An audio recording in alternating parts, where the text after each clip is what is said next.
મહીસાગરથી સમાચાર કે જ્યાં ભારે પવનને કારણે હાઈ ટેન્શન ટાવર ધરાશયી થઈ ગયો। જ્યાં વીરપુરના સાલૈયા ગામ નજીક જેટકોનો ટાવર ધરાશયી થયો છે।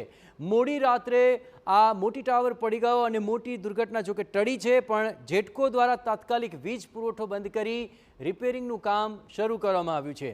ભારે વરસાદ બાદની આ પરિસ્થિતિ જુઓ, તાત્કાલિક વીજ પુરવઠો બંધ કરીને રિપેરિંગનું કામ તો શરૂ કરી દેવાયું છે, પણ હાઈ ટેન્શન ટાવર આ ભારે વરસાદના કહેરની ઝીંક ઝીલી ન શક્યો અને આખે આખો ટાયર ધરાશયી થઈ ગયો। જુઓ, સાલૈયા ગામ નજીક આ દુર્ઘટના ઘટી છે। આખે આખો ટાવર નીચે જમીનદોસ્ત થઈ ચૂક્યો છે।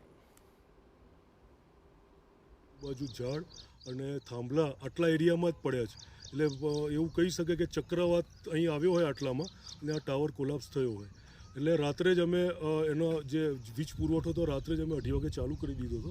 અત્યારે હાલ કોઈ ગામડામાં વીજ પુરવઠો બંધ નથી અને અમારી સવારે જેટકોની 7 વાગ્યાથી કામગીરી ચાલુ થઈ ગઈ છે અને હવે નવું ફાઉન્ડેશન કરી અને નવો ટાવર ઊભું કરવાની અમારી કામગીરી ચાલુ છે।